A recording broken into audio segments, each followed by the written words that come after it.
감사합니다. 오늘도 하나님의 말씀으로 우리가 하나님으로부터 교훈을 받기를 원합니다. 세상에 살아가면서 참으로 우리의 모습대로 사는 것이 아니라 주님의 말씀을 쫓아 주님을 의지하며 살아갈 수 있는 저희들의 삶이 될 수 있도록 인도하여 주시고, 오직 하나님의 나라를 향해서 걸어가는 기쁨의 하나님 백성들 될 수 있도록 인도하여 주시옵소서. 아버지 하나님께서 오늘도 이 예배를 허명하여 주시고 하나님의 거룩한 것으로 우리에게 채워주셔서 우리의 삶이 항상 주님을 바라보며 주님과 동행하며 기쁘고 즐겁고 행복한 삶이 될 수 있도록 인도하여 주시옵소서. 모든 것 주님께 영광 돌리며 예수님 이름으로 기도를 드리옵나이다. 아멘. 예, 오늘 하나님의 말씀은 고린도전서 2장 1절서부터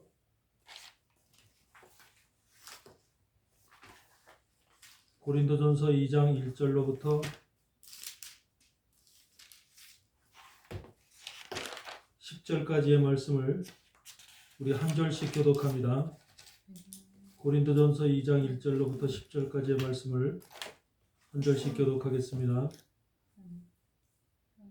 형제들아, 내가 너희에게 나아가 하나님의 증거를 전할 때에 말과 지혜의 아름다운 것으로 아니하였나니, 내가 너희 중에서 예수 그리스도와 그가 십자가에 못 박히신 것 외에는 아무것도 알지 아니하기로 작정하였습니다. 내가 너희 가운데 거할 때에 약하며 두려워하며 심히 떨었노라. 내 말과 내 전도함이 설득력 있는 지혜의 말로 하지 아니하고 다만 성령의 나타나심과 능력으로 하여, 너의 믿음이 사람의 지혜에 있지 아니하고 다만 하나님의 능력에 있게 하려 하였노라. 그러나 우리가 온전한 자들 중에서는 지혜를 말하노니 이는 이 세상의 지혜가 아니요 또 이 세상에서 없어질 통치자들의 지혜도 아니요 오직 비밀한 가운데 있는 하나님의 지혜를 말하는 것이니 곧 감추었던 것인데 하나님이 우리 영광을 위하여 만세전에 미리 정하신 것이라. 이 지혜는 이 세대의 통치자들이 한 사람도 알지 못하였나니 만일 알았더라면 영광의 주를 십자가에 못 박지 아니하였으리라. 기록된 바 하나님이 자기를 사랑하는 자들을 위하여 예비하신 모든 것은 눈으로 보지 못하고 귀로도 듣지 못하고 사람의 마음으로도 생각지 못하였다 함과 같으니라. 오직 하나님이 성령으로 이것을 우리에게 보이셨으니 성령은 모든 것 곧 하나님의 깊은 것이라도 통달하시느니라. 아멘. 예, 오늘은 우리가 하나님의 말씀 속에서 세상의 지혜와 하나님의 지혜라고 하는 제목을 가지고 오늘은 은혜 받는 시간이 될 수 있도록 하겠습니다. 우리가 사는 이 세상에는 두 가지의 지혜의 모습이 있습니다. 우리가 첫째는 세상의 지혜라는 것이 있어요. 이 세상의 지혜라는 것은 우리가 태어나서부터 그 지혜 속으로 들어가고 지혜를 얻기 위해서 무단한 노력들을 하고 우리가 교육을 받고 그 속에서 우리가 살아갑니다. 그래서 이 세상의 지혜라고 하는 것은 우리의 삶을 지배하고 있는 지혜를 말합니다. 모든 인생들은 이 세상의 지혜 가운데 자기가 항상 그 지혜를 얻기 위해서 불철주야 노력을 하면서 그 지혜에 대해서 모든 것을 투자를 하게 됩니다. 그런데 우리가 알아야 될 것은 하나님의 지혜와 세상의 지혜와는 엄격하게 큰 차이가 있다는 것을 우리는 깨달아야 될 것입니다. 왜 그러냐면 세상의 지혜는 변하는 것입니다. 그리고 세상의 지혜는 사라지는 것입니다. 우리가 알고 있는 지식도, 과학도, 또 사람의 마음들도, 역사도, 이런 모든 것들이 세상의 지혜 가운데 여태까지 움직여왔던 사실들입니다. 그러나 이런 것들이 전부 다 변해왔어요. 언제나 한 번도 이것이 그대로 자기 모습을 지킨 것이 아니라 항상 시대와 환경과 역사의 흐름을 따라서 변해왔다는 겁니다. 이 세상에 유일하게 변하지 않는 것이 있습니다. 이 변하지 않는 것은 다시 말해서 하나님의 지혜인데 그것은 영원한 것이고 불변하는 것이고 또 그것은 이 세상에 있는 이 세상의 지혜보다도 훨씬 높은 상위의 지혜를 말합니다. 그래서 우리가 이 세상에 살면서 어떤 지혜를 가지고 살아야 되느냐, 어떤 지혜를 택해야 되느냐 하는 것은 굉장히 중요합니다. 이 세상 사람들이 살아가는 지금 이 안에는 하나님의 지혜가 그 위에서 그것을 전부 다 지금 덮고 있습니다. 그래서 우리는 세상의 지혜에 취해 있어서는 안 된다는 거죠. 오직 하나님의 지혜에 취해 있어야 된다는 겁니다. 그래서 그리고 또 세상의 지혜라고 하는 것은 눈으로 보이는 지혜입니다. 그리고 사실로 나타나는 그런 지혜들이에요. 그래서 우리가 과학이라든지 스마트폰이라든지 이런 현실 속에서 우리가 사용하는 모든 것들은 세상의 지혜 가운데 오는 것입니다. 근데 하나님의 지혜는 눈으로 보이지 않아요. 눈으로 보이지 않고 우리가 느낄 수가 없어요. 그러니까 사람들 속에서는 그 하나님이 주시는 지혜를 우리는 별로 귀중하다, 또 이것이 우리하고 직접 삶에 연관이 되어 있다라는 생각을 못하고 삽니다. 그러나 우리가 공기와 물을 비교할 때 공기가 없으면 우리는 단 1분도 살 수가 없습니다. 근데 물은 일주일을 안 먹어도 살아요. 그와 같은 차이가 있습니다. 다시 말하면 공기와 같은 보이지 않지만 우리가 마셔야만 살고 느껴야만 살고 이런 것들이 바로 하나님이 우리에게 주시는 것들입니다. 근데 사람들은 공기의 중요성을 느끼고 사는 사람들이 거의 없어요. 다시 말하면 물에 대한 중요성은 알고 물을 먹어야 된다라고 하는 이런 생각 속에서는 살지만 공기에 대해서 내가 공기가 부족하고 공기가 나한테 필요하다라고 하는 것을 느끼고 사는 사람 하나도 없습니다. 또 우리에게 물이라고 하는 것은 우리가 돈을 지불하고 먹습니다. 그러나 공기는 돈을 지불하고 먹는 사람이 한 사람도 없어요. 한마디로 말해 공짜라는 거죠. 이제 하나님이 우리에게 주시는 것들은 전부 다 은혜로 거저 주신다는 거죠.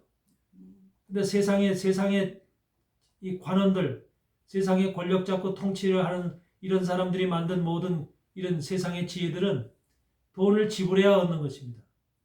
이와 같이 세상의 지혜는 세상에서 나오는 모든 지혜, 그 지혜 속에는 지식 또는 모든 기술, 재능, 능력 이런 것들을 다 우리가 세상의 지혜라고 볼 수 있습니다. 다시 말해서 세상의 지혜라고 하는 것을 헬라어로는 뭐라고 얘기하냐면 소피아라고 얘기하는데 소피아. 이 소피아라고 하는 이 헬라어 말이 뭘로 의미하냐면 숙련된 것, 또 우리가 솜씨, 기술, 재주 이런 것들을 의미합니다. 그러니까 우리가 세상에서 살아가면서 어려서부터 교육받는 것이 내가 어떤 부분에 숙련되기 위해서 또 어떤 부분에 내가 어떤 기술을 갖기 위해서 재주를 갖기 위해서 이렇게 공부하는 것이 바로 우리가 세상의 지혜를 취득하기 위해서 공부하고 있는 모습이죠. 우리가 만약에 변호사가 된다 그러면 법에 대한 기술이 있어야 돼요. 법을 운영하는 기술이 있어야 되고 또 그 솜씨가 있어야 되고 재주가 있어야 돼요. 그걸 전문적으로 공부하는 거예요. 의사가 된다라고 하는 것도 의사가 그 환자를 볼 수 있는, 치료할 수 있는, 또 의학적인 기계를 다룰 수 있는 기술이 있어야 돼요. 재능이 있어야 되죠. 이런 것들이 전부 다 어디서 온 거냐면 전부 다 바로 그 세상의 지혜로부터 온 것입니다. 그러니까 사단들도 세상의 지혜 뒤에 있는 백그라운드가 바로 누구냐면 사단이라는 거죠. 사단이 가지고 있는 지혜, 사단이 가지고 있는 머리, 사단이 가지고 있는 지능 속에서 나왔다는 거죠. 그런데 그런 것들도 우리 인생이 살아가는데 절대적으로 필요한 거죠. 없어서는 안 되죠. 물론 없어서 안 됩니다. 세상의 지혜도 우리가 전혀 없다면 살아갈 방법이 없어요. 그러나 세상의 지혜보다도 우리가 가져야 될 것은 더 높은 하나님의 지혜를 우리가 구해야 됩니다. 근데 우리가 세상의 지혜는 나의 노력으로 돼요.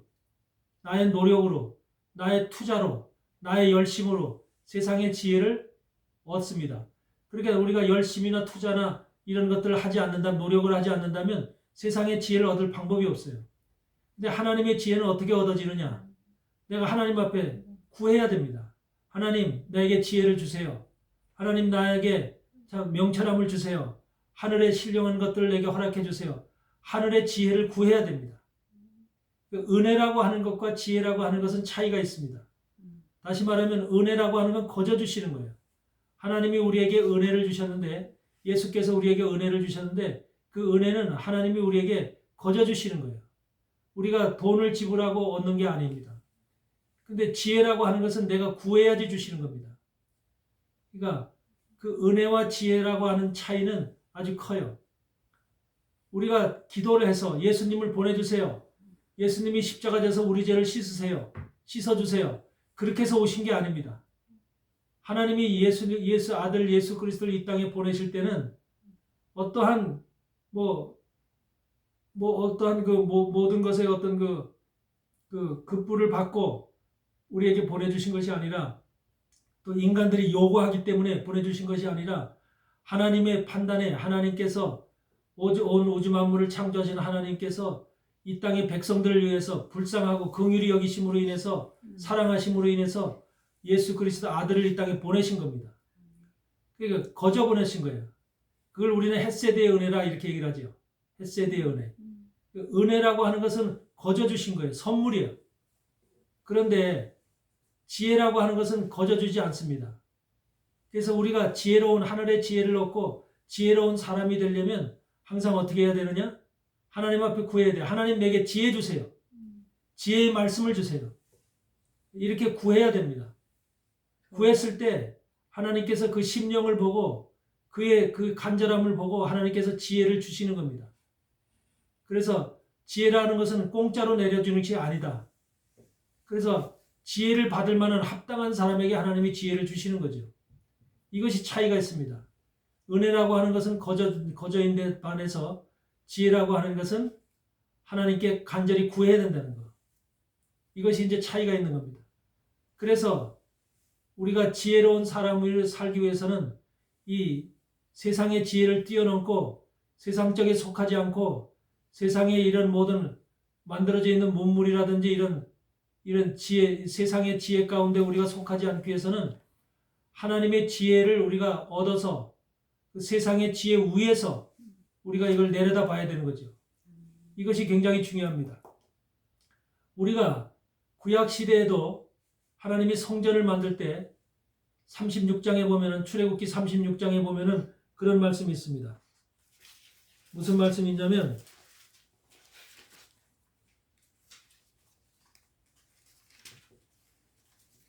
모세를 통해서 하나님께서 성전을 만드실 때 그 부살렐과 오홀리압이라고 하는 사람을 들어 쓰시죠.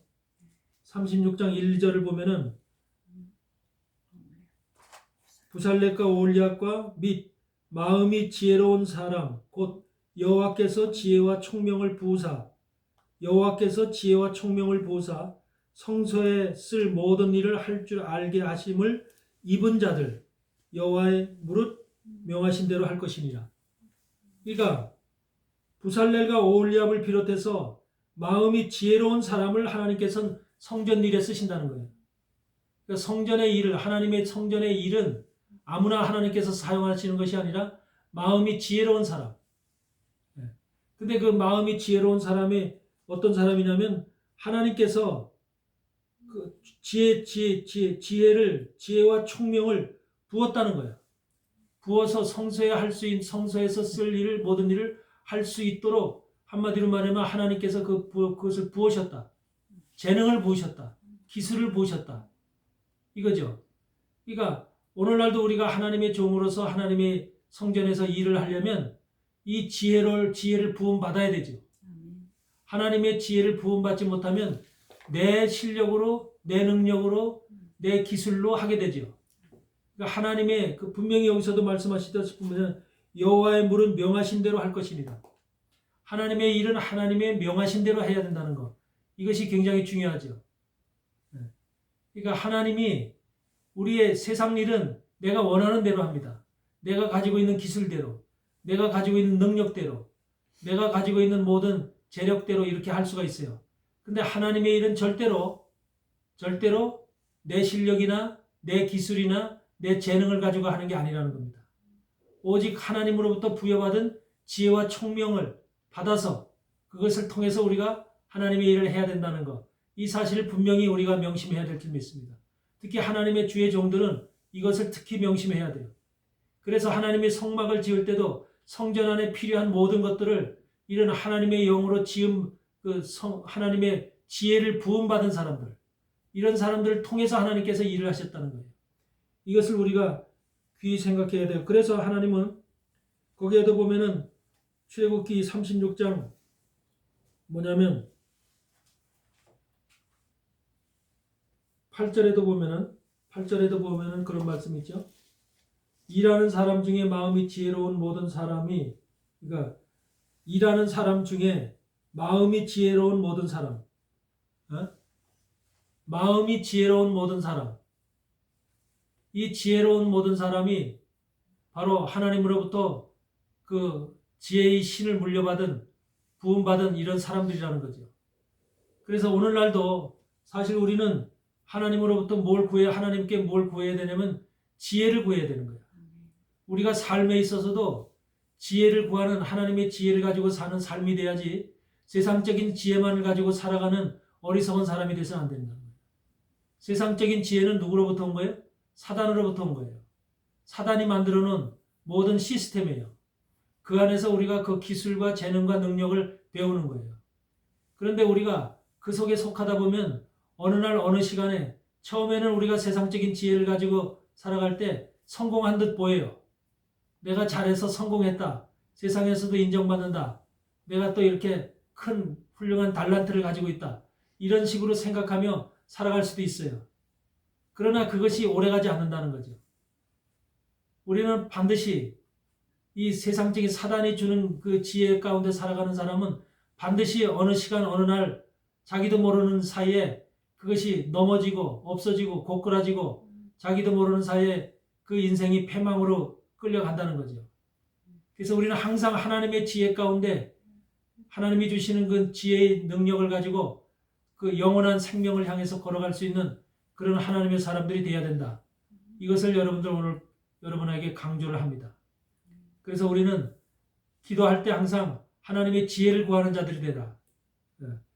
우리가 출애굽기 28장에도 보면은 하나님께서 아론의 옷을, 제사장인 아론의 옷을 지으라고 할 때도 여기서 뭐라고 얘기하냐면 내 형 아론을 위해서 2절에 보니까 28장 2절에 출애굽기 28장 2절에 내 형 아론을 위하여 거룩한 옷을 지어서 영화롭고 아름답게 할지니 너는 무릇 마음에 지혜 있는 자 곧 내가 지혜로운 영으로 채운 자들에게 말하여 아론의 옷을 지어 그를 거룩하게 하여 내게 제사장 직분을 행하게 하라. 여기 보면은 하나님께서 지혜로운 영으로 채운 자들, 지혜로운 영으로 채운 자들이 있다는 거죠. 우리는 하나님의 종으로서 사역을 할 때 바로 하나님의 지혜로운 영으로 채운 자들이 되어야 된다는 거예요. 그래서 이런 사람들에게 하나님께서 일을 맡기신다는 거죠. 하나님의 일을 맡기신다는 거죠. 근데 우리가 보통 이 하나님의 지혜를 가지고 사역을 하는 사람들이 많지 않아요. 무슨 자기의 지식이나 배운 신학이나 자기가 가지고 있는 능력이나 이런 재주나 기술이나 이런 것을 가지고 하나님의 사역을 잘했다 이렇게 생각하는 사람들이 많다는 거죠. 그리고 나는 충분히 했다 이런 식으로 생각하죠. 하나님의 성전의 일은 이 흠이 있으면 안 됩니다. 틀림이 있어서는 안 돼요. 세상 일은 우리가 좀 틀려도 고치면 됩니다. 바로 세우면 돼요. 그러나 하나님의 일을 잘못하면은 거기에 무슨 하나님의 기구라든지 이런 하나님이 사용하시는 도구를 우리가 만약에 그걸 잘못된 것을 갖다 놓는다든지 이렇게 하면은 우리가 아론의 아들 중에서 나답과 아비후가 잘못된 불을 갖다가 하나님의 향단에다가 드렸다가 그 자리에서 죽지요. 그와 같이 하나님께 잘못된 것을 드리면 우리는 죽음을 당한다는 거예요. 이것이 우리의 멸망을 의미하는 거죠. 결과적으로 하나님께 우리가 항상 하나님이 기뻐하시는 것, 하나님이 말씀하시는 것, 하나님이 명하신 것, 이것을 쫓아 행할 수 있는 우리의 심령이 되어야 되는데 그것을 하나님의 눈으로 하나님께서 우리에게 말씀하신 그 명령을 쫓아서 해야 된다는 것을 우리는 말씀드리는 겁니다. 그래서 이 시간에 우리가 얘기하는 것은 그것이 율법이 아니냐, 그 율법대로 살아야 되는 거 아니냐, 율법에서 명한 대로 살아야 되는 게 아니냐, 그걸 우리가 의식할 수도 있는데 절대로 그렇지 않습니다. 예수 그리스도 안에는 예수님 자체가 지혜의 영이에요. 지혜의 영으로 이 땅에 오셨고 그 지혜가 육체가 된 거예요. 그렇기 때문에 예수님 자신이 바로 지혜 가운데 있고 또 우리에게 지금 오신 성령님 자체가 뭐냐면 지혜의 영이라는 거죠. 그래서 지혜의 영이 우리 가운데 오셔서 지금 우리하고 함께 동행하고 있죠. 우리에게 임재하고 있죠. 그러므로 인해서 이 지혜의 영이 함께하고 있는 사람들은 어떻게 하나님의 일을 행해야 될지, 어떻게 하나님이 명령하신 것이 무엇인지 우리 마음속에서 다 가르쳐주고 있다는 거죠. 우리는 누구한테 배울 필요가 없죠. 성령께서 우리를 가르치시고 성령께서 우리를 인도하시고 성령께서 우리를 지도하시기 때문에 전혀 우리 사람의 가르침을 받을 필요가 없어요. 그래서 하나님께서 우리를 지금 인도하시는 방법이 성령이라고 하는 것을 통해서 우리가 알지 못하고 깨닫지 못하는 것들을 알게 하고 깨닫게 하고 또 그것을 그렇게 알게 함으로 인해서 하나님의 길을 정직하게 올바로 갈 수 있도록 인도하시기 때문에 우리가 그렇게 하나님의 영으로, 그래서 여기서도 지혜로운 영으로 채운 자들, 지혜로운 영으로 채운 자들이라고 하는 말이 바로 뭐냐면 성령으로 채움을 받은 자들, 진짜 하나님의 영으로 채움받은 자들, 이것이 우리에게 필요하다는 거죠. 그런데 우리가 그럼 하나님의 지혜를 받기 위해서는 어떻게 해야 되느냐? 하나님의 지혜를 항상 내가 구해야 된다고 그랬죠? 내가 간절한 마음으로 하나님 지혜를 주세요. 하나님 내가 지혜로운 사람이 되겠습니다. 하나님의 지혜의 말씀을 깨닫길 원합니다. 이렇게 간절히 구해야 돼요. 이랬을 때 하나님께서 우리의 중심을 보시고 하나님께서 우리에게 지혜의 영을 주시는 거예요. 내가 어떤 예전에 교회를 다닐 때 전혀 알지 못하는, 한글조차도 알지 못하는 이러한 여자가 있었어요. 배움이 없어가지고 전혀 공부한 게 없어가지고 한글 자체도 기억력도 배운 적이 없어서 이렇게 그런데 하나님을 사랑하는 마음이 극진한 거야. 하나님 앞에 정말로 그렇게 마음이 극진하다 보니까 하나님이 그 나이 먹었는데도, 나이가 60이 되는데도 한글을 깨닫게 하더라고. 그래서 성경을 읽을 수 있도록 한글을 해서 성경을 읽는데 그걸 앞에 나와서 자기가 간증을 하는데 얼마나 눈물들이 흐르는지 몰라. 그런 것을 본 적이 있어요. 그러니까 그와 같이 하나님께서는, 하나님의 지혜는 모든 것을 뛰어넘는다는 거죠. 세상의 지혜는 자기가 노력을 하고 열심을 내고 뭔가를 자기 스스로 해야만 시간을 투자해야만, 돈을 투자해야만 얻을 수 있는 거지만 하나님의 지혜는 우리의 중심을 보시고 마음을 보시고 하나님의 지혜를 우리에게 부어주신다는 거죠. 하나님의 영으로 하시는 거예요. 성령께서 임하시기 때문에 성령이 다 알게 하시고 깨닫게 하시고 글도 읽게 하시는 거예요. 이런 것을 진짜 그것을 갖다 실질적으로 경험적으로 우리가 그걸 들었을 때 참 은혜가 되더라고요. 그러면 우리가 이 세상을 살아갈 때 세상의 지혜가 많지만 지금 우리는 전부 다 세상의 지혜 속에 살아가고 있어요. 관원들이 만들어 놓은 지혜예요. 관원의 지혜. 그런데 우리가 시편을 볼 것 같은 2편을 볼 것 같으면 관원들은 어떤 주장을 하고 있냐면 기가 막힌 주장을 하고 있죠. 관원들이.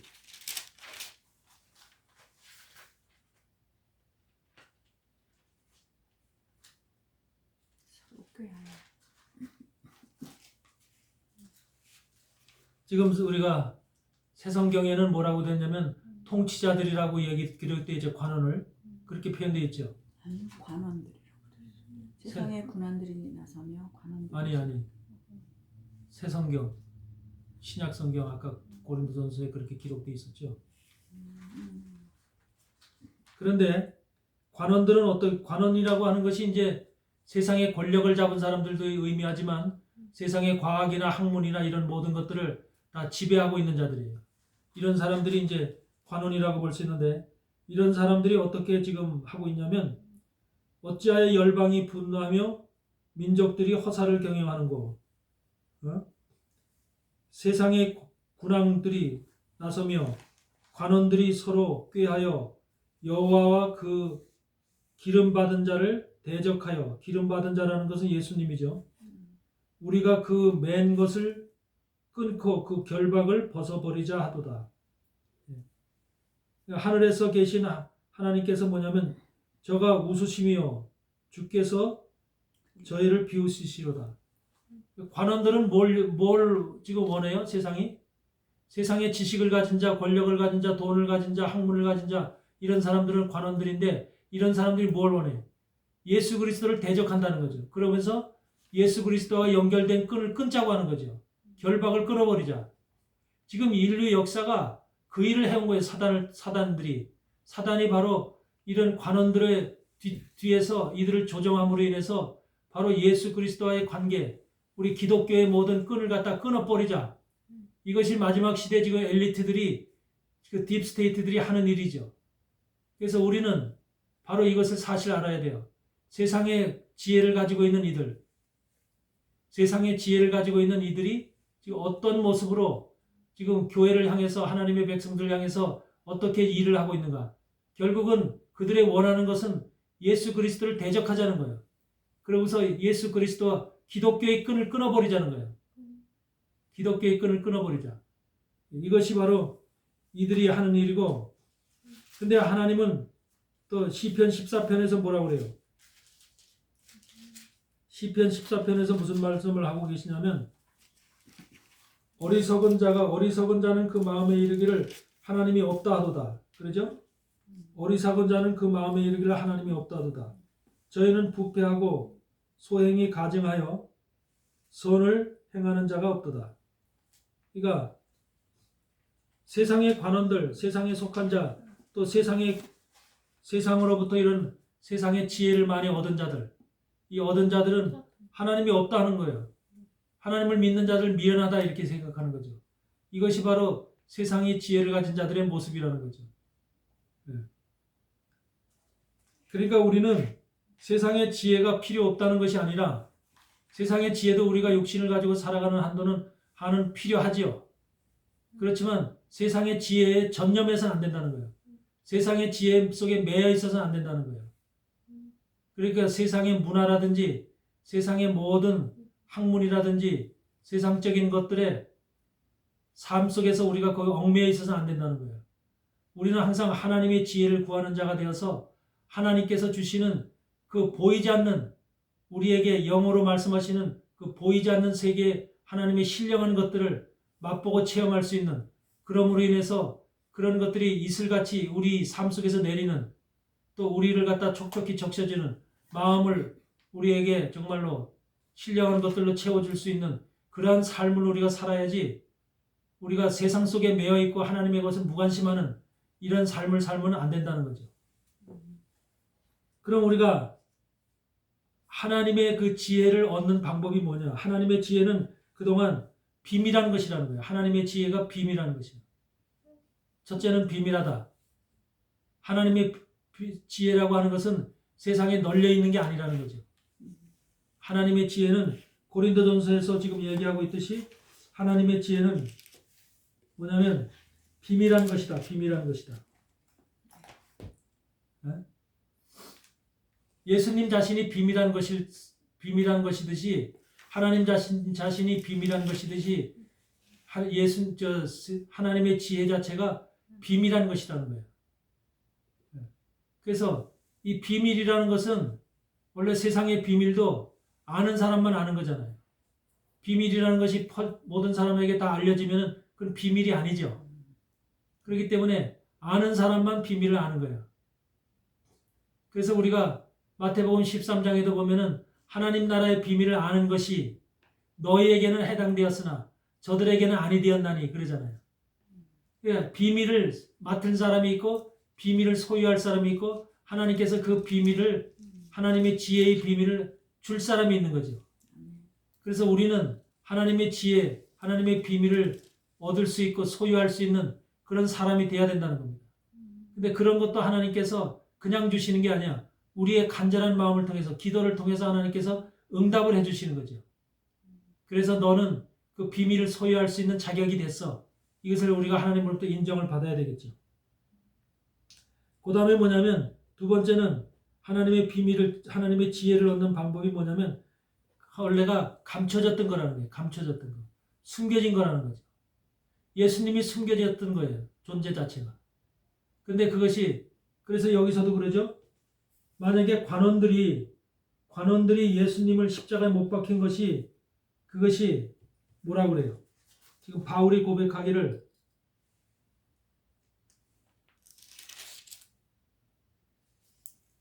2장 2절에 그러죠. 내가 너희 중에서 예수 그리스도와 그의 십자가에 못 박히신 것 외에는 아무것도 알지 아니하기로 작정하였습니다. 근데 오직 우리가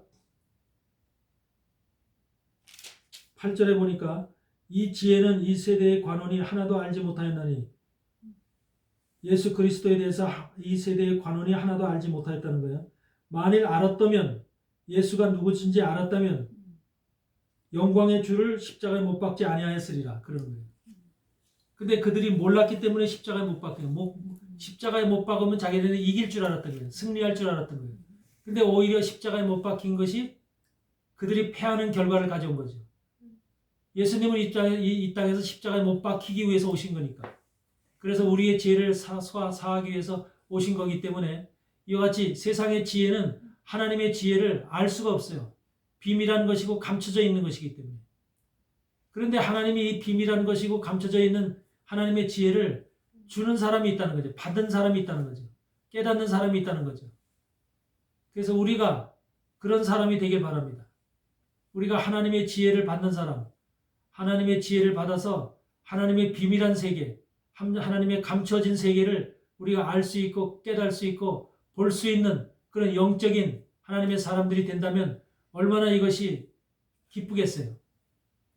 그런 하나님이 인정받는 사람이고 하나님께서 정말로 특별히 세우신 그런 하나님의 종들로 부살렐과 오홀리압과 같은 그런 존재로 인정받는 하나님의 거룩한 자들이 될 수밖에 없는 거죠. 그래서 감춰졌던 것이다. 근데 사단들도 감추는 일을 잘하죠. 세상의 관원들도 감추는 일을 아주 잘합니다. 왜 그러냐면 자기네들은 사단들의 하는 일들은, 관원들이 하는 일들은 정직한 일만 하는 것이 아니라 불법의 일, 비리의 일, 잘못된 일들을 너무 많이 하고 그것으로 사람들을 미혹하고 속이기 위해서 많은 일들을 하잖아요. 그래서 그들은 그 세상 속에서 살아가면서 비밀이 많아요, 사실은. 감춰진 비밀이 많아요. 그래서 우리가 딥스테이트들이라는 엘리트들의 삶을 보면 거의 다가 비밀이죠. 감춰졌죠. 일반 사람들은 모르죠. 그걸 철저하게 방송이나 언론이 지금 커버하고 있는 거죠. 그래서 우리가 그 딥스테이트들은 그 어둠의 세력들이 아주 철저하게 자기들의 삶의 모습, 자기들의 그 비리와 어둠의 그 생활을 철저하게 감추고 있는 이런 현실 속에서 우리가 살고 있어요. 그러나 하나님은 그것을 드러낸다는 거죠. 언제? 마지막 시대에 하나님께서 철저하게 그들의 비밀을 드러내요. 그래서 모든 자들로 하여금 저들이 저런 짓을 하고 살았다고 하는 것을 들춰내죠. 지금이 바로 그런 시대예요. 그래서 그들의 그 어둠의 생활, 어둠의 그 역사가 드러나는 지금 시대에 우리가 살고 있다. 그 말씀을 우리가 마가복음 4장과 누가복음 8장에서 하고 있죠. 우리가 누가복음 8장을 잠깐 보시면은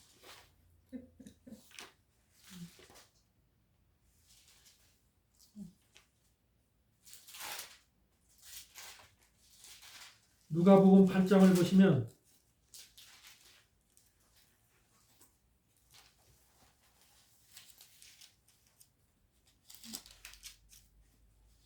누가복음 8장 16절에서 17절을 봅시다. 숨은 것이 장차 드러나지 아니할 것이 없고 감추인 것이 장차 알려지고 나타나지 않을 것이 없다. 그러므로 너희가 어떻게 듣는가 스스로 삼가라. 어떻게 듣는가 스스로 삼가라. 숨겨지고 감추인 것이 반드시 드러난다는 거예요. 이 드러날 때가 바로 언제냐면 종말 때예요. 하나님은 이 악한 세력들, 관원들이 그동안 우리 역사를 진행해 오면서 집행해 오면서 모든 우리 백성들을 속이고 감추었던 비밀한 것들을 전부 다 드러낸다는 거예요. 그러므로 인해서 우리가 저들의 실체를 보게 한다는 거죠. 지금 이스라엘에서 수많은 데모가 이루어지고 있거든요. 프랑스에서도 데모가 이루어지고 있고 네덜란드에서도 데모가 지금 계속해서 벌어지고 있어요. 엄청난 데모죠. 이스라엘 역사상 그런 데모가 없는데 지금 이스라엘 백성들이 상당히 데모를 많이 하고 있는 그 이유가 뭐냐? 네타냐후서부터 이스라엘을 지배하고 있는 자들이 바로 누군지 이 얘들이 이제 이스라엘 백성들이 깨달았냐면 바로 거짓 한마디로 자칭 유대인이라는 걸 깨달은 거예요. 자칭 유대인이라는 거. 우리 계시록에서도 우리 서문학 교회에다가 자칭 유대인이 나오죠. 빌라델피아 교회에도 자칭 유대인이 나오죠. 자칭 유대인들이 이스라엘을 통치하고 있었구나. 우리를 다스리고 있었구나. 그것을 이들이 깨달은 거예요. 그래서 그것을 지금 데모하고 있는 거예요. 그러니까 정부를 향해서 네타냐후서부터 이런 사람들, 독일의 그 슐츠서부터 또 프랑스의 마크롱서부터 이런 사람들이 전부 다 지금 굉장히 그 한마디로 말하면 백성들로부터 굉장히 지금 그 어떤 그 도전에 직면하고 있죠. 네덜란드도 마찬가지고 유럽에서 굉장히 지금 한마디로 말하면 엘리트 그룹들, 여태까지 세상을 지배했던 딥스테이트 그룹들이 지금 드러나고 있죠. 전부 다. 드러나서 백성들이 지금 깨달은 거예요. 아, 우리를 지배하고 우리를 힘들게 했던 세력들이 바로 이 자칭 유대인들, 거짓 유대인들이 이런 짓을 했구나. 이런 것들을 지금 전 세계 지금 백인 사회가 상당히 많이 지금 이것을 지금 깨어난, 이것이 바로 누구로부터 깨어났느냐? 트럼프로부터 그렇게 지금 깨어나기 시작한 거예요. 이런 것들이 지금 전 세계적으로 일어나고 있기 때문에 이런 현실들도 우리는 봐야 될지 이해해야 됩니다. 그래서 우리가 바로 이와 같이 감추인 것, 또 이렇게 숨겨진 것, 비밀한 것들을 우리가, 그런데 이런 것이 우리의 정치, 사회, 이런 세상 속의 정치와 경제 속에만 있는 게 아니라 교회 안에도 숨겨졌다는 거죠. 교회 안에도 숨겨진 것, 감추인 것들이 수없이 많다는 거죠. 그래서 우리가 지금 자유주의 신학 가운데서 또 자유주의 신학의 그 배경 가운데서 모든 세속주의 신학, 포스트 모더니즘 신학, 이런 신학 가운데 우리가 속해 있는 것도 사실은 그런 신학을 공부하면서 배우는 신학생들이나 또 그런 설교를 듣는 성도들이나 지금 다 그것이 한마디로 말하면 하나님의 말씀으로 생각하고 듣고 있거든요. 그렇지만 실상은 그게 다 뭐야? 감추인 것이고 세상의 관원들이 한마디로 만들어낸 한마디로 옳지 않은 것들, 진리가 아닌 하나님의 지혜 속에서 나온 말씀이 아닌 사람이 만든 이런 것들을 가지고 우리가 그 안에서 지금 그걸 착각하고 있는 거죠. 미혹당하고 있는 거죠. 이런 현실이 교회 안에서, 그러니까 우리가 듣는 것을 무엇을 듣는가 조심하라고 얘기하는 거죠. 우리가 하나님의 말씀을 들을 때 항상 조심해야 될 것이 바로 내가 듣는 말씀이 진짜 하나님의 말씀이냐, 진리의 말씀이냐, 지혜의 말씀이냐, 이런 것들을 우리는 항상 귀 기울여서 내 마음속에 한 번씩 자문을 하고 물어봐야 될 것이라는 거죠.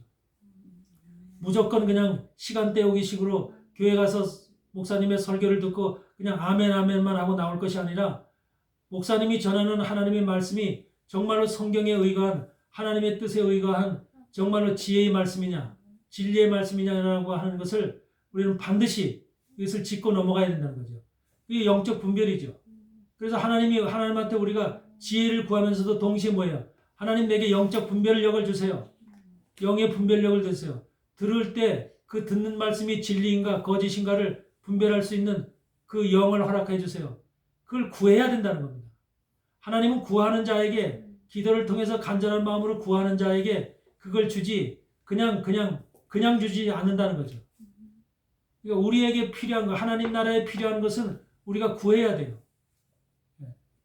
은혜라는 것은 그냥 준다고 그랬죠.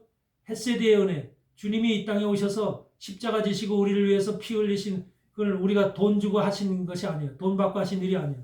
그냥 우리에게 무조건적인 은혜로 주신 거예요. 우리를 살리기 위해서. 헷세드의 은혜. 근데 헷세드의 은혜보다도 더 한 단계 깊게 올라가면 헷세드의 은혜를 깨닫고 이제 교회 안으로 들어온 사람들. 그래서 하나님 앞에 우리가 구하죠. 삶에 필요한 것들, 또 가족들에게 필요한 것들, 건강을 비롯해서 모든 물질까지 우리의 삶의 모든 것들을 구하죠. 그 구할 때 하나님께서 그에게 응답해 주시오. 왜? 하나님의 자녀가 됐기 때문에. 하나님의 자녀가 되었기 때문에 자녀가 구하는 것을 아버지가 응답해 주시죠. 그 응답해 주시는 그 응답을 카난의 은혜라고 얘기하잖아요. 카난의 은혜. 그래서 헷세드의 은혜를 넘어가면 한 단계 넘어가면 우리가 카나안의 은혜를 접하게 되는 거죠. 그 카나안의 은혜를 구할 때 근데 우리가 계속해서 카나안의 은혜만을 구하는 자가 돼서는 안 되잖아요. 내가 필요한 것, 내가 원하는 것만 하나님 앞에 구하는 그런 카나안의 은혜를 구하는 그런 사람이 된다면 이것도 하여튼 미련한 사람이죠. 결과적으로 뭐냐면 나이가 먹어서 신앙생활을 20년, 30년, 40년 했는데 계속 필요한 것만을 구한다면 안 되잖아요.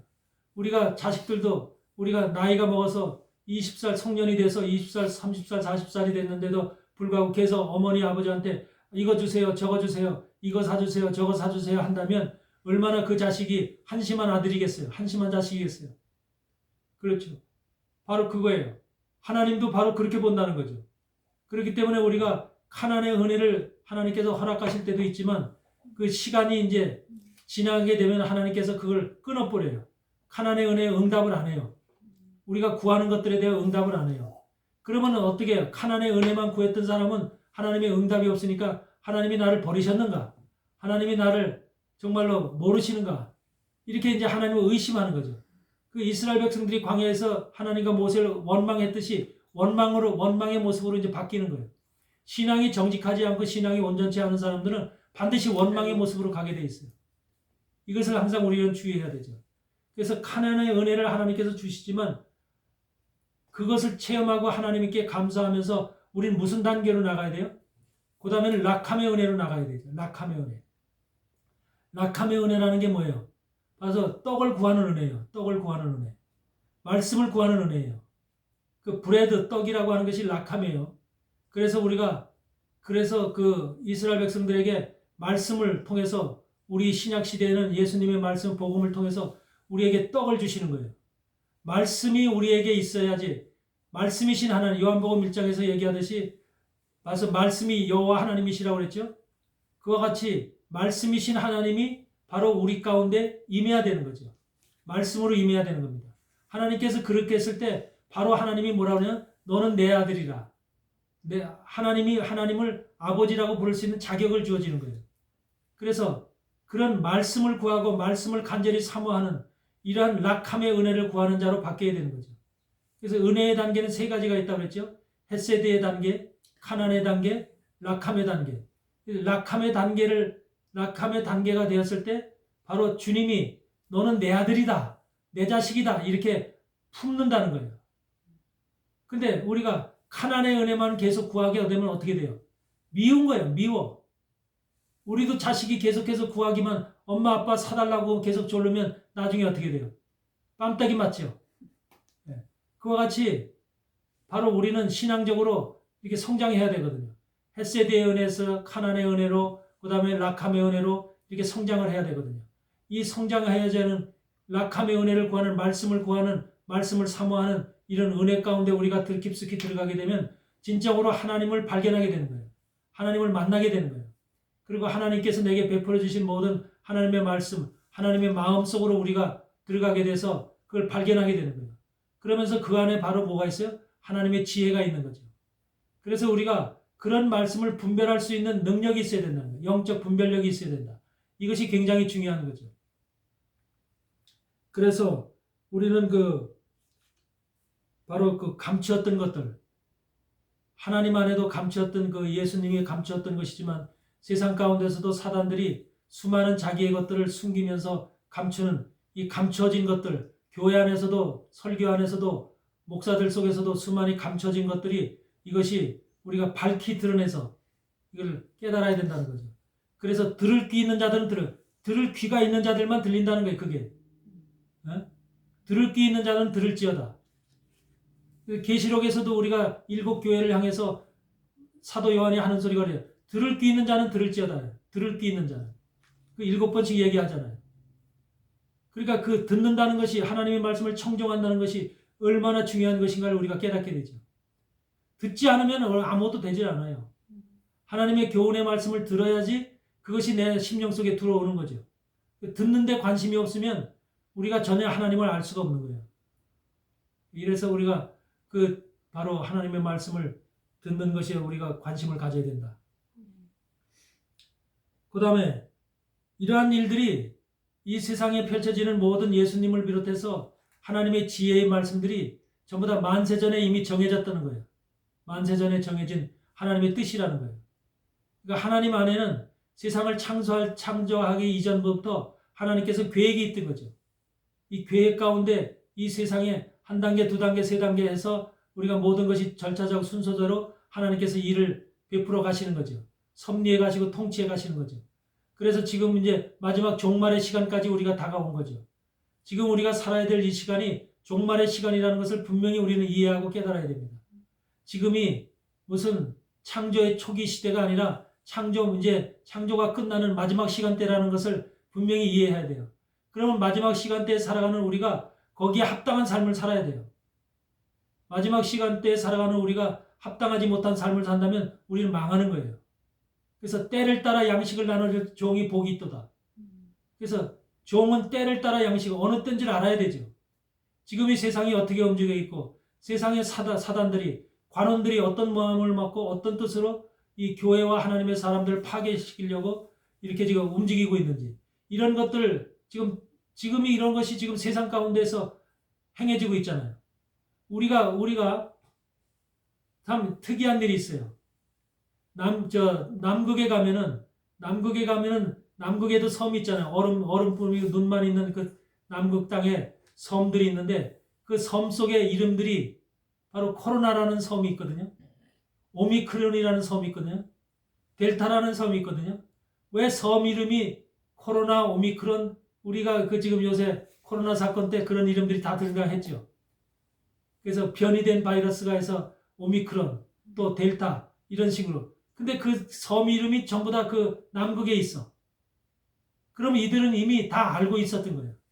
그런 이름을 다 정해놓고 있었듯이 이미 이런 바이러스 이런 질병을 세상에 퍼뜨릴 때도 이미 다 이 사람들은 관원들이 세상의 지혜를 가지고 있는 이들이 다 이미 알고 있었던 일을 세상에다 이걸 퍼뜨린 거예요. 예. 이 사실이 밝혀진 것도 얼마 안 돼요. 어?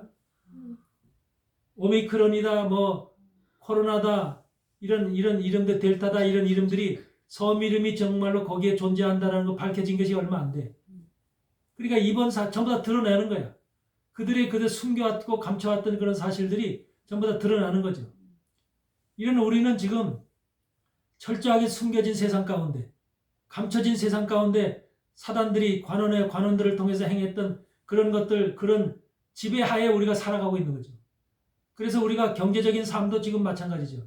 은행을 통해서 모든 삶이 정말 우리가 이루어지고 있지만 이 은행이라는 시스템을 만든 것도 전부 다 그들이 우리를 하나님이 정말 이 세상의 백성들, 힘없는 백성들을 이용하고 그들을 철저하게 정말 부려먹기 위해서. 그래서 이 땅에 태어난 모든 사람들은 그들한테 모든 세금을 바치고 또 페이를 하고 하면서 그런 삶을 살도록 그 평생을 허리 굽히면서 그걸 위해서 살아가도록 만들어진 세상 시스템이죠. 그래서 이것이 바로 중요한 거죠. 그래서 우리는 바로 하나님은 이런 세상을 하늘에서부터 지금 다 보고 있었거든요.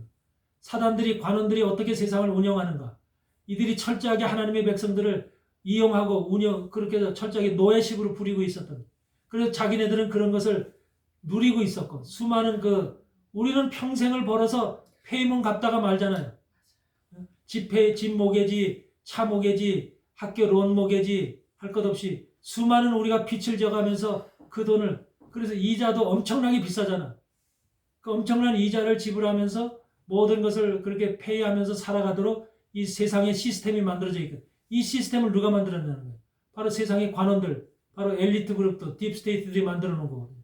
그래서 그 속에서 이들은 무한정한 그 부를 누리면서 자기네들은 정말로 희희낙낙하며 살지만 그 밑에 있는 모든 사람들 이것을 깨닫지 못하게 하기 위해서, 이걸 알지 못하게 해서 그동안 다 숨겨오고 감춰왔던 것들이죠. 근데 그게 다 드러났어요. 지금 세상에 근데 아직까지도 세상 속에, 세상의 지혜 속에 빠져 있는 자들은 그런 것이 음모라고 생각한다고요. 음모라고 생각하고 믿지 않으려고 한다고요. 이런 삶이 당연한 삶으로 여기는 거예요. 세상 속에 눌리고 노예식의 삶을 사는 것이 당연한 삶이라고 여기고 아무렇지도 않게 살아가는 거예요. 사실 근데 그것이 철저히 인생들을 한마디로 우리가 한마디로 속박하는 그런 삶을 우리에게 살고 하는 거죠. 이것이 바로 세상의 역사가 지금 만들어 온 일이라는 거예요. 마지막 때 이것이 다 밝혀. 지금 얼마 전까지만 해도요. 트럼프가 들어서기 전까지는 이런 사실들이 전혀 몰랐어요. 트럼프로 하여금 이런 것들이 전부 다 드러나게 된 거예요. 그러니까 트럼프라는 사람을 하나님께서는 들어 사용하시는 거예요. 마지막 때 감춰진 이 어둠의 세력들의 했던 일들을 전부 다 들춰내면서 모든 사람들로 하여금 보게끔 하는 거죠. 근데 이것을 사실 보면서도 믿지 않는 사람들, 이런 사람 어쩔 수 없는 거예요. 여기서 지금 수많은 사람들이 지금 유럽에서도 수많은 사람들이 깨닫고 있고 미국에서도 상당히 많은 사람들이 깨달았어요. 우리가 낸 세금이, 우리가 그동안 낸 세금, 미국 사람들이 낸 세금이 바티칸으로 들어간다, 영국 왕실로 들어간다 하는 것을 누가 알았냐는 거예요. 근데 실질적으로 우리가 낸 세금의 상당 부분이 바티칸과 그 바티칸 교황청과 영국 왕실로 들어갔던 거거든요. 이런 사실도 다 밝혀진 거죠. 그러니까 사실 그렇게 우리 세금이 그렇게 엉뚱한 것으로 들어가는 생각 얼마나 억울할 일이냐는 그거죠. 바로 우리는 그와 같이 그런 억울한 삶을 살아오는 거예요. 그러니까 하나님이 보실 때 하나님이 이 땅에다 인간을 만들어 놓고 창조하시면서 우리를 억울하게 살게끔 만들어 놨겠느냐는 거예요. 우리를 자유롭고 평화롭고 안전하게 모든 자연 속에서 지구 환경 가운데 모두가 다 정말로 안전하게 살 수 있는 이런 삶을 하나님께서 만들어 놓으신 거거든요. 그런데 세상은 안전하지 않다. 기후가 환경이 변해서 세상이 망해간다. 이런 식으로 이런 의도적으로 말을 만들고 모든 것을 시스템을 그렇게 운영을 함으로 인해서 세상 사람들이 겁을 먹게 하는 거예요. 겁을 먹게 함으로 인해서 자기들의 명령과 자기들의 말을 따라가 오게끔 하는 거예요. 그래서 자기들의 말과 자기들의 그 정해놓은 수칙을 따라오지 않으면 망하는 것처럼 생각되게끔. 이것이 바로 세상이 운영되어진 모습이라는 거예요. 그러니까 하나님은 반드시 이 마지막 때 숨겨진 것, 감추인 것을 드러낸다는 거죠. 그래서 우리는 지금 그걸 깨닫고 그것을 반드시 알고 우리가 온전한 길로 걸어가야 돼요. 그러니까 하나님의 지혜를 가진 사람은 그걸 알아요. 아, 세상이 이렇게 돌아왔구나. 세상이 이렇게 지금 가고 있구나. 우리가 이 속에서 벗어나야겠구나. 하나님의 말씀을 붙잡고 우리가 성령 가운데 인도함을 받는 사람은 반드시 세상이 돌아가는 모습이 보이는 거예요. 그러나 하나님의 영의 인도함을 받지 않는 사람은 그 모습이 안 보이는 거예요. 철저하게 그들 속에 숨겨져 있는 거죠. 그러니까 그들의 노예로 살 수밖에 없는 거예요. 그들이 항상 그런 삶으로 그들 스스로가 선택하는 거죠. 그래서 계시록에서는 그들을 땅에 속한 자다 그렇게 얘기를 해요. 땅에 속한 자. 계시록은 땅에 속한 자들과 하늘에 거하는 자들 둘로 나눠지죠. 하늘에 거하는 자들과 땅에 거하는 자들, 이 두 세력으로 나눠지죠. 우리는 반드시 하나님의 지혜를 가진 자들로, 하늘에 거하는 자들로 살아가길 바랍니다.